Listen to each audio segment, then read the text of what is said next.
इंसान से तो हर कोई प्यार करता है, लेकिन आज मुझे देखना है संतोषी माता से कितना लोग प्यार करते हैं। जो जो संतोषी माता से प्यार करेंगे वो फुल वीडियो को वॉच करेंगे, जो नहीं करेंगे वो फुल वीडियो को वॉच नहीं करेंगे। बस आप लोग की कृपया है, बरसाए रहिए। हेलो दोस्तों, जय माता दी। आप लोग कैसे हो? उम्मीद करती हैं अच्छे होंगे। सभी को हमारे ब्लॉग में तहे दिल से मैं स्वागत करती हूँ। और क्या कहते हैं, आज शुक्रवार है, आप सभी को तो पता है। और मैं फाइनली तैयार हो चुकी हूँ। संतोषी माता का मैं व्रत रखती थी, तो आज मुझे उद्यापन करना है, तो अभी मैं तैयार हूँ, चल रही पूजा करने के लिए। आप सभी से रिक्वेस्ट है, जितने लोग संतोषी माता से प्यार करते हैं, उनका आशीर्वाद चाहते हैं, तो वीडियो को फुल वॉच कीजिएगा। और हमारे वीडियो को आप लोग सब्सक्राइब कीजिए चैनल पे नए तो, और वीडियो को ज़्यादा से ज़्यादा शेयर कर दीजिए। और आप लोग बताइए कि हमारा ब्लॉग वीडियो कैसा लगा। आज संतोषी माता का जो मैं बनाई हूँ वीडियो कैसा है, आप लोग प्यारा सा कमेंट कीजिए। और कमेंट में खाली लिखिएगा जय संतोषी माता, ताकि हमको भी हौसला है, हमारे कितना चाहने वाले हैं और हमारी संतोषी माता से भी कितना प्यार करते हैं आप लोग। हर कोई तो इंसान को से भी प्यार करता है, चाहता है, लेकिन आज मैं देखना चाहती हूँ मेरे संतोषी माता से कितना लोग मुझे प्यार करते हैं। ठीक है, कोई गलती होती तो प्लीज़ आप लोग मुझे माफ़ कर दीजिएगा, लेकिन फुल ब्लॉग बनाने का कोशिश करूँगी, क्योंकि पूजा मुझे ही सुनना है। तो हमारा बड़ा वाला बेटा आया है, तो मैं उसी को बताऊँगी कि बेटा थोड़ा बहुत बना दे वीडियो को। देखती हूँ कैसे बनता है। फिलहाल ज़्यादा से ज़्यादा कोशिश करूँगी कि आप लोग तक पहुँचाऊँ। ठीक है, बने रहिए दोस्तों हमारे ब्लॉग वीडियो में, फुल वॉच कीजिएगा। अगर संतोषी माता से प्यार करते हैं तो इंसान से तो हर कोई प्यार करता है, लेकिन आज देखना है माता रानी से कितना प्यार लोग करते हैं। शुचि। ओम श्री महालक्ष्मी नमः। ओम श्री महासरस्वती नमः। ओम श्री महाकालिन्यै नमः। ओम हैष्टुवक्षाल्यम्। ओम हरि ओम पवित्र पवित्र सर्वांगतया स्मृति कुंडलिका च शुचि। तुमने लोगा जो बैठ जाओ भैया, है ऐसी सुने देने बैठ जाओ, उनका कहीं ऐसी बैठ जाओ। एक आधी दिन मिलाएगी। हाँ, लेकिन देख लो जो खराब नारायणी नमोस्तुते। ओम हरि ओम नमो ब्रह्मण देवाय ओम हिताय जगन्नाथाय गोविंदाय नमो नमः। अपन नहीं ना आता, हम तो ना गए अपने बूते उठा के लगाए दो। अपने बूते लगाए दो।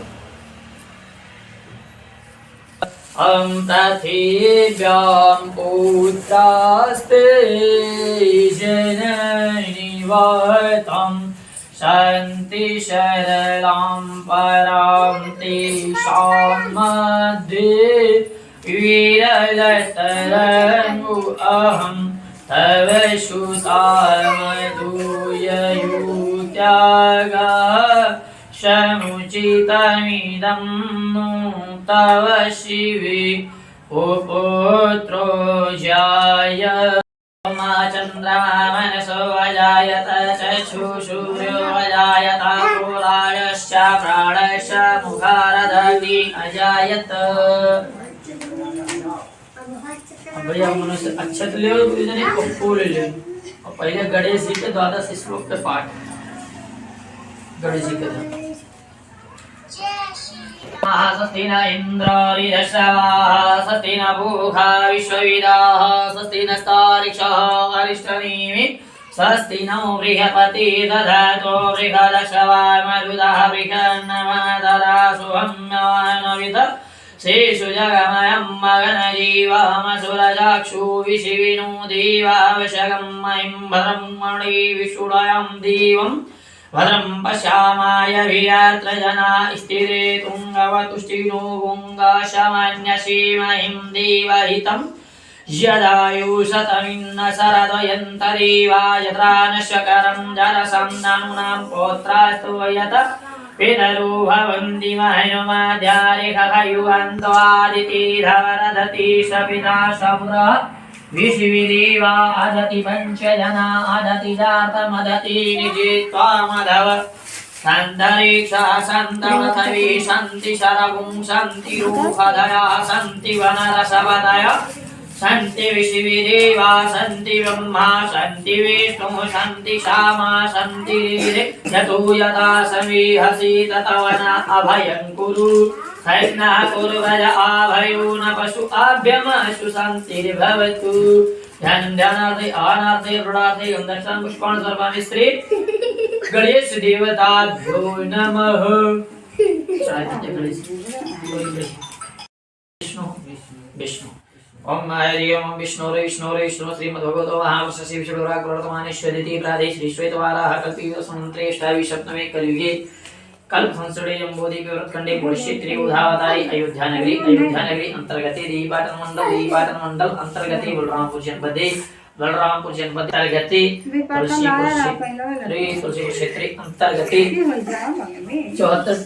74 कला ग्रामे अंतर्गते मासम मासे पुरुषोत्तम मासे मासे अमांता पूर्णमासे सप्तमी तिथवासरे पक्षाम नक्षत्र अश्लेषा नक्षत्रयोगे सुयोगे शुभकर्णे रूपम आहम रूपम उद्भ्याम च अर्धमारे दिगंबरे श्री राम बल्लभे तीरे श्री मासम मासे नक्षत्र योगे शुभकर्णे सुयोगे स्थिते चंद्रे। अब यहाँ से स्टार्टिंग स्थिर क्रूर रहा ते शुचितम शुचयम या शर्वम अरिष्टम तत् विनाश द्वारा एकादश स्थान स्थिवत शुभल पत्रार्थम पत्र पत्रादि संतांते अविक्षेत्र वृद्ध्यर्थम आदि इत्यादि नवग्रहम अनुकूलता सिद्ध्यर्थम इंद्रादि 10 दिक्पाल प्रसन्नार्थम सिद्ध्यर्थम आद्यविक आद्भौतिक आध्यात्मिक त्रिवेदिक ताप उपशमनार्थम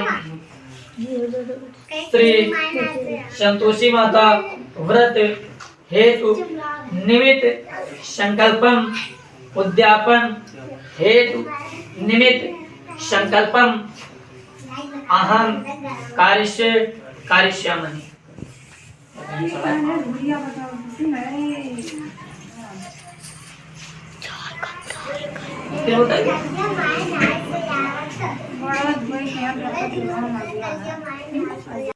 आसन बिछाए 7 प्रकार की रसोई परोसी वह आग्रह करके उन्हें खिलाती रही और वह देखता रहा। सातवां भाई था वो देखता रहा। उसको के लिए आसन लगाया गया, उसको बिठाया गया, उन्हें भोजन परोसा गया और माँ उन्हें खिला भी रही है, लेकिन सातवें की खोज किसी ने नहीं की कि वो कहाँ पर है और उसी रसोई में लेटा हुआ है। अतः 6 भाई का भोजन जब 6 भाई भोजन करके उठे तब माँ ने उनकी जूठी और थालियों में से उनके लड्डुओं के टुकड़ों को उठाया और एक लड्डू बनाया जूठल साफ कर बुढ़िया माँ ने पुकारा कि उठ बेटा, भाई 6 भाइयों भोजन करके गए, अब तू ही बाकी बचा है, उठ अब तू भोजन कर ले। उसने कहा माँ मुझे भोजन नहीं करना है, मैं परदेश जा रहा हूँ। जब कमाइयो तो इज्जत सबे करे ना कहिए भैया तोरे भाई हुई बाप हुई माता हुई भाई शुरू अपने मेरा रो भाई इज्जत उठ और अब तू भी भोजन कर ले। वो कहा नहीं माँ मैं परदेश जा रहा हूँ। माता ने कहा कल जाना हो तो आज ही जा। कहकर वह घर से निकल गया। चलते समय बहू की याद आई, वह गौशाला में कंडे पाथ रही थी। यह कहकर वह वहां से निकल गया और कंडे थाप रही थी। जाकर बोला मन तो दो दिया पास तो कुछ नहीं है, मेरे पास कुछ नहीं है, यह अंगूठी है तो ले लो और अपनी कुछ निशानी तुम मुझको दे दो कि जब आई तो पहचान ले कि नहीं कहे कि हमारे पति देवता हेराइन गए है, नहीं तो कहीं नहीं भैया फिल्टर के जमाना चला। निशानी मुझे दे दे, मेरे पास क्या है, या गोबर भरा हाथ, या कहकर उसके पीठ पर वही गोबर का हाथ छाप दे। जाओ ध्यान मत और उनसे सोने का अंगूठी ले ले।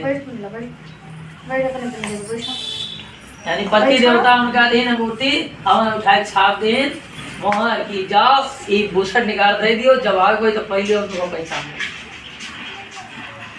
अर्थात उसकी पीठ पर वो गोबर के हाथ की थाप मार दी और वह चल दिया। चलते चलते दूर देश में पहुंचा। वहां पर एक साहूकार की दुकान थी। वहां जाकर बोला, सेठ जी मुझे नौकरी पर रख लो। साहूकार को जरूरत थी। साहूकार ने कहा, काम देख कर दाम मिलेंगे। साहूकार की नौकरी मिली। वह सवेरे 7 बजे से 12 बजे रात्रि तक काम करने लगा। कुछ दिन में दुकान का लेन देन, हिसाब किताब, ग्राहकों को माल बेचना, सारा काम करने लगा। साहूकार ने उसके पास 7 से 8 नौकर थे। सब चक्कर खाने लगे और वह बहुत होशियार बन गया। सेठ ने भी काम देखा और 3 महीने में ही उसे मुनाफे का साझीदार बना लिया। 3 महीना में भैया कह बनाए ले पार्टनर। जैसे होशियार आदमी क्या है काम है, पहले जाई तो अपने काम से दूसरे का इम्प्रेस करो। आगे बढ़ जाए तो भैया तो हमें नौकरी करिए, अल्लाह कैसे पसंद के साझेदारी कही बहुत है। अब भैया पार्टनर होते हैं, नौकर होते हैं। अर्थात साझेदार बना लिया। 12 वर्ष में वही नामी सेठी बन गया और मालिक सारा कारोबार उस पर छोड़कर वह बाहर चला गया। इधर बहू पर क्या बीती सो सुनो। सास ससुर उसे दुख देने लगे। सारी गृहस्थी का काम कराकर उसे लकड़ी लेने जंगल गए। लकड़ी लेने जंगल में थे। इस बीच घर की रोटियों के आटे में से जो निकलती उसकी रोटी बनाकर रख दी जाती और फूटे नारियल की नरेली में पानी इस तरह उसे पानी उसी में दिया जाता था। अतः एक दिन वही लकड़ी लेने जा रही थी कि रास्ते में बहुत सी स्त्रियां संतोषी माता का व्रत करती दिखाई दी। वहां पर वह खड़ी होकर कहने लगी, बहनों यह तुम किस देवी का व्रत कर रही हो और इसके करने से क्या पुण्य मिलता है और इस व्रत के बारे में क्या विधान है, सो मुझे बताओ। मैं भी इस व्रत को करना चाहूंगी, यथार्थ समझना चाहूंगी। यदि तुम अपने इस व्रत का विधान मुझसे समझा कर कहोगी तो मैं भी तुम्हारा बड़ा उपकार मानूंगी। तब मैं उनसे बोली, सुनो यह संतोषी माता का व्रत है। इसके करने से निर्धनता, दरिद्रता का नाश होता है, लक्ष्मी घर में प्रवेश करती है, मन की चिंताएं दूर होती हैं, घर में सुख एवं समृद्धि की प्राप्ति होती है, प्रसन्नता मिलती है, शांति मिलती है। जो निर्धनी है, जिनके पास पुत्र नहीं है, उनको पुत्र रत्न की प्राप्ति मिलती है। अतः पति बाहर गया हो तो शीघ्र घर पर आ जाता है। कुंवारी कन्या को मन प्रसन्न वर मिलता है। राजद्वार में बहुत से दिनों से मुकदमा चलता हो और यदि ये व्रत कोई कर रहा है तो उसको उस व्रत में भी सफलता मिलती है। कलह क्लेश से निवृत्ति होती है, सुख शांति होती है, घर में धन जमा हो, पैसा जायदाद का लाभ होता है। भी कुछ काम न हो, सब कुछ किया जाता है। यह प्रकार भी सभी की बड़ी कृपा होती है। स्त्री कहने लगी, 100 रुपए का गुड़ और चना, 100 रुपए का गुड़ और चना लेना, इच्छा हो तो 5.25 रुपए का लेना, 10.25 रुपए का लेना। नहीं आवाज जब 5.25 रुपया देखें, 100 रुपए देखें तो हम सोचे नहीं तो चलते ना ले 5.25 रुपए का लेना अथवा 10.25 रुपए का।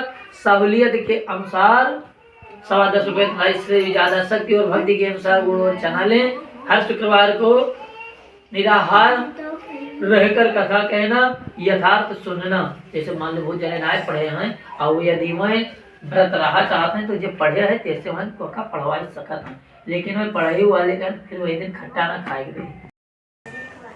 अतः इसके बीच क्रम टूटे नहीं, लगातार नियम पालन करना। सुनने वाला कोई ना मिले तो घी का दीपक जलाकर और सामने पर रख लेना और जल के पात्र को रखकर कथा कहना। नियम न टूटे जब तक कार्य सिद्ध न हो, नियम पालन करना और कार्य सिद्ध हो जाने पर व्रत का उद्यापन करना। 3 मास में माता पूरा फल प्रदान करती है। यदि किसी के खोटे ग्रह हो तो भी माता 1 वर्ष में अवश्य कार्य सिद्ध करती है। कार्य सिद्ध होने पर ही उद्यापन करना चाहिए, बीच में नहीं करना चाहिए।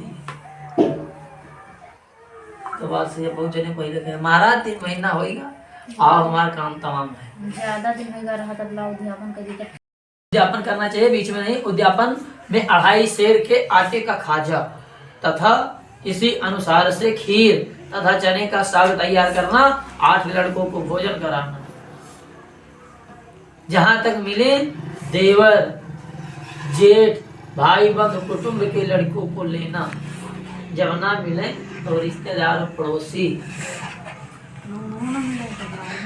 और ना मिले तब तो बहुत अलग वाला घूमत है। जाए जगह जबरदस्ती पकड़ के 2 तमाचा मार के बैठा है, चल खाए के रुपया देवे की मजाक करिए। अतः उनको लेना और भोजन करवाना। पड़ोसियों की लड़कियों को बुलाना, उन्हें भोजन कराकर यथाशक्ति दक्षिणा दें, लेकिन दक्षिणा नहीं देना। उसके जगह पर कोई हुआ करना। उस दिन घर में कोई खटाई ना खाए। यह सुन बुढ़िया कि बहू जल्दी रास्ते में लकड़ी के बोझ को बेच दिया और उन रुपयों से गुड़ चना ले माता की व्रत की तैयारी करने लगी और आगे चली और सामने मंदिर देख पूछने लगी, यह मंदिर किसका है? सब कहने लगे, ये संतोषी माता का मंदिर है। ये व्रत ये सुन कि सब नियम सब कुछ जानती है, अतः मैं बहुत दुखी हूँ। हे माता जगत जननी मेरा दुख दूर करो, मैं तेरी शरण में आई हूँ। माता को दया आई। एक शुक्रवार बीता कि दूसरे शुक्रवार को ही उसके पति का पत्र आया और तीसरे को उसका भेजा हुआ पैसा आ पहुंचा। यह देखकर जेठानियां मुंह सिकोड़ने लगी। इतने दिनों बाद इतना पैसा आया, इसमें क्या बढ़ावा? लड़के ताने देने लगे। काकी के पास अब पत्र आने लगे, रुपया आने लगा। अब तो काकी की खातिर बढ़ेगी। अब तो काकी बुलाने से भी नहीं बोलेगी। बेचारी सरलता से कहती, भैया पत्र आवे रुपया आवे तो हम सब के लिए अच्छा। ऐसा कहकर आंखों में आंसू भरकर संतोषी माता के मंदिर में मातेश्वरी के चरणों में गिरकर रोने लगी कि माँ मैंने तुमसे पैसा नहीं मांगा। मुझे पैसे की क्या जरूरत, मुझे पैसे का क्या काम, मुझे तो मेरा सुहाग चाहिए, मुझे उसी का काम है। मैं तो अपने स्वामी के दर्शन और सेवा मांगती हूँ। घर जाकर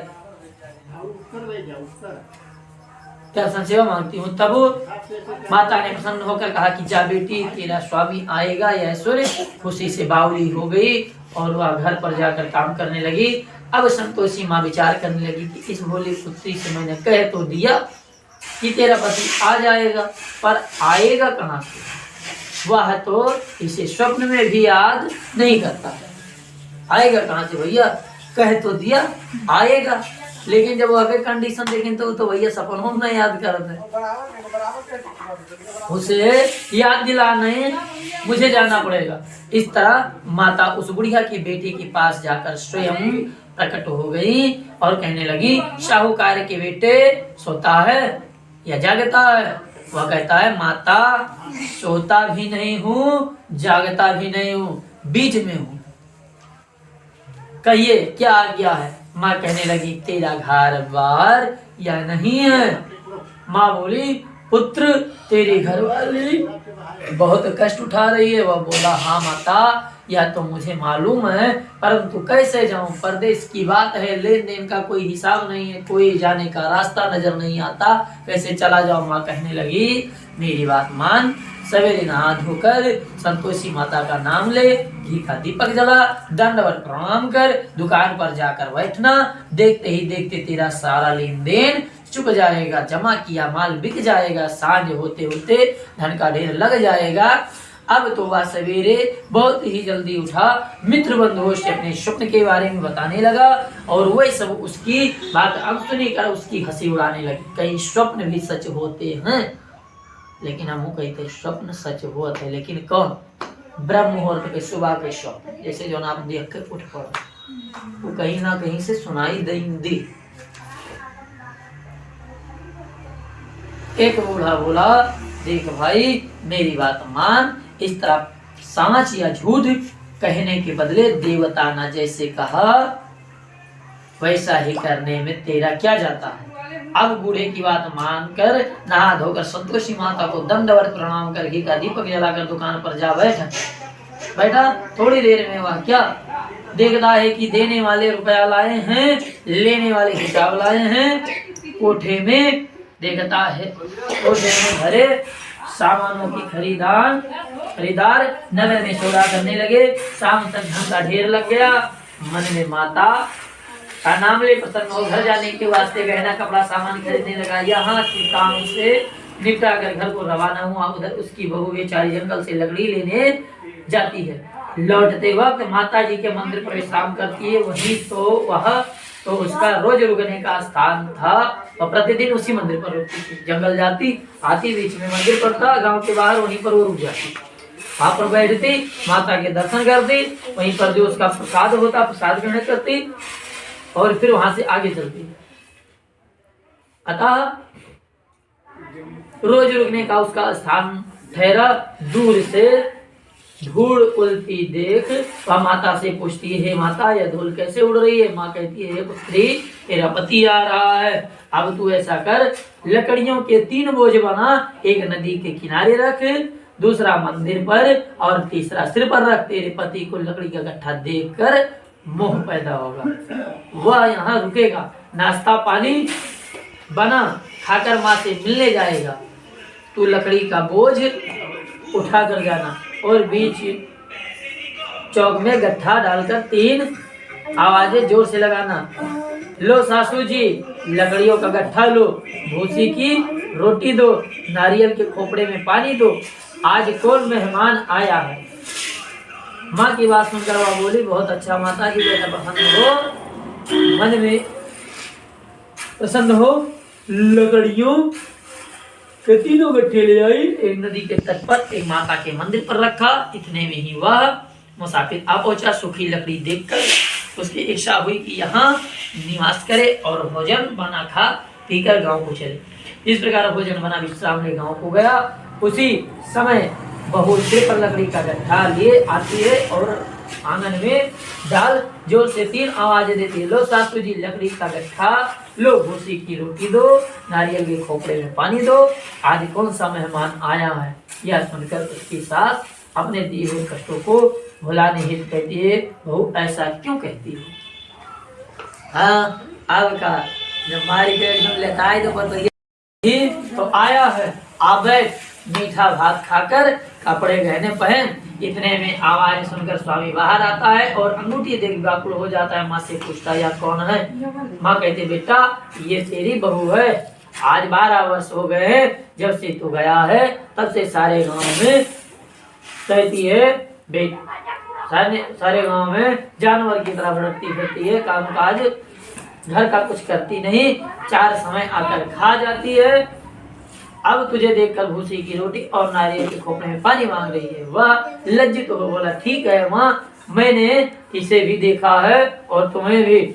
अब मुझे दूसरे घर की चाबी दो, मैं उसमें रहूंगा। ठीक है बेटा, तेरी जैसी मर्जी। यह कहकर माँ ने चाबी का गुच्छा पटक दिया। उसके ताले का गुच्छा लेकर दूसरे कमरे को खोलकर सारा सामान जमाया। एक दिन में ही वह राजा के महल जैसा ठाट बाट बन गया। अब क्या था, वह सुख भोगने लगी अपने घर में। तत्पश्चात अगला शुक्रवार आया, उसने अपने पति से कहा, मुझे माता के व्रत का उद्यापन करना है। इसका पति बोला, बहुत अच्छा, खुशी से कर लो। तुरंत वह उद्यापन की तैयारियां करने लगी। जेठ की लड़की को भोजन के लिए कहने गई, उसने मंजूर किया, परंतु पीछे जेठानी अपने बच्चों को सिखलाती हैं। देख रहे, भोजन के समय सब लोग खटाई मांगना। बताओ जेठानी बड़ी कैसी हो। देख रहे, भोजन के समय वहां पर खटाई मांगना, जिससे उसके व्रत का उद्यापन पूरा ना हो सके।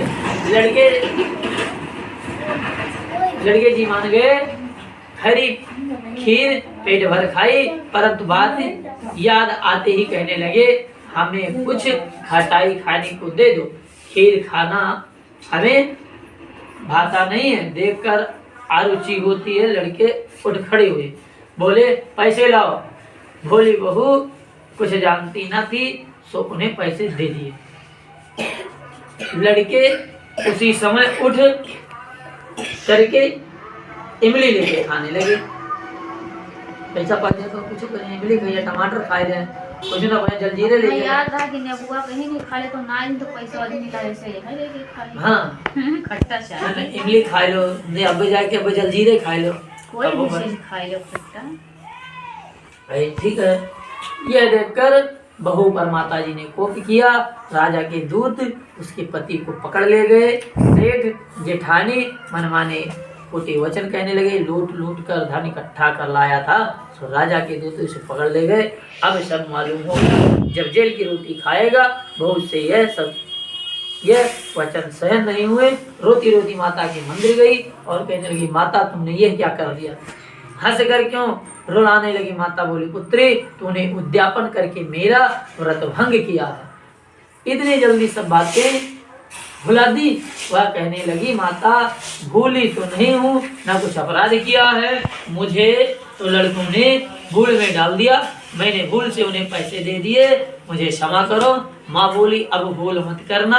वह बोली, अब भूल नहीं होगी। अब बताओ वे कैसे आवेंगे? माँ बोली, पुत्री आज तेरा पति तुझे रास्ते में ही आता मिलेगा। वह निकली, रास्ते में पति आता मिला। उसने पूछा, तुम कहाँ गए थे? वह कहने लगा, इतना धन जो कमाया है उसका टैक्स राजा ने मांगा था, वह भरने गया था। वह प्रसन्न होकर बोली, भला हुआ, अब घर चलो, कुछ दिन बाद फिर से शुक्रवार आएगा। वह बोली मुझे माता का उद्यापन करना है। पति ने कहा, करो। फिर जेठ के लड़कों से भोजन वो कहने लगी। जेठानी ने एक दो बातें सुनाई, लड़के को सिखा दिया कि तुम लोग पहले जैसे ही खटाई मांगना। लड़के खाना खाने से पहले ही कहने लगे, हमें खीर खाना नहीं भाता है, कुछ खटाई खाने को दे दो। वो बोली, खटाई खाने को नहीं मिलेंगे, खाना है तो खाओ। यह कहकर ब्राह्मणों के लड़के को बुलाकर भोजन कराने लगी। यथाशक्ति दक्षिणा की जगह एक एक फल उन्हें दिया, उनसे जो हो सका उन्होंने वस्त्र दिया, और इससे माता प्रसन्न हो गई। माता की कृपा होते ही 9वें मास में उसको चंद्रमा के समान सुंदर पुत्र प्राप्त हुआ। पुत्र को लेकर प्रतिदिन माता के मंदिर जाने लगी। माँ ने सोचा कि रोज आती है, आज क्यों ना मैं इसके घर चलूं, इसका आसरा देखूं तो यही सही। मन में विचार कर भयानक रूप बनाया। गुड़ और चने से सना मुख, ऊपर से सूंड के समान होठ, उस पर मक्खियां भिनभिना रही थी। दोहरी में पैर रखते ही उसकी साथ चिल्लाई, देखो रे कोई चुड़ैल डाकिनी चली आ रही है, लड़के इसे भगाओ नहीं तो यह किसी को खा जाएगी। लड़के डरने लगे, चिल्लाकर खिड़की बंद करने लगे। बहू रोशनदान से देख रही थी, प्रसन्नता से पगली होकर चिल्लाने लगी, आज मेरी माता मेरे घर आई है। यह कहकर बच्चे को दूध पिलाने से हटाती हैं। इतने में सास का क्रोध फूटा, मेरी बहू इसको देखकर कैसे उतावली हुई जो बच्चे को पटक दिया। इतने में माँ के प्रताप से जहाँ देखा वहाँ लड़के ही लड़के नजर आने लगे। बहू बोली, माँ जी, मैं जिनका व्रत करती हूँ यही वही संतोषी माता है। इतना कर झट से सारे घर के किवाड़ खोल दिए। सबने माता के चरण छुए और विनती कर कहने लगे, हे माता, हम सब मूर्ख हैं, अज्ञानी हैं, तुम्हारे व्रत की विधि हम नहीं जानते हैं, तुम्हारा व्रत भंग किया, हमने बड़ा अपराध किया, अतः हे माता आप हमारे अपराधों को क्षमा करो। इस प्रकार माता प्रसन्न हुई। अतः हे माता, बहू को जैसा फल दिया वैसा हम सबको देना। यह जो कथा कहे या सुने उसका मनोरथ पूर्ण हो। बोलिए संतोषी माता की जय। हाँ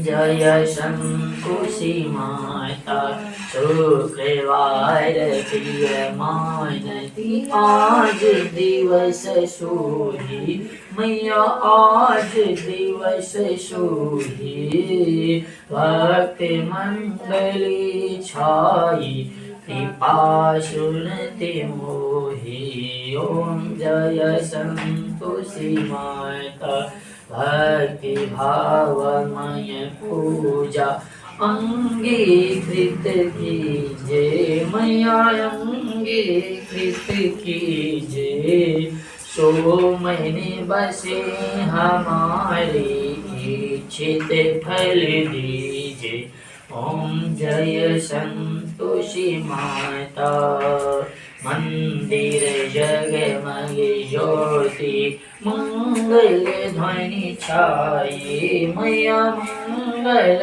ध्वनि छाई विनय करे हमें बालक शिरमाई ओम जय संतोषी माता दुखी दरिद्री रोगी संकट मुक्ति कियो मैया संकट मुक्ति किए पूजा कथा श्रवण कर घर आनंद दिए ओम जय संतोषी माता शरद जा रखियो जगदम्बे भैया रखियो जगदम्बे संकट को ही निवारे दयामयी अम्बे ओम जय संतोषी माता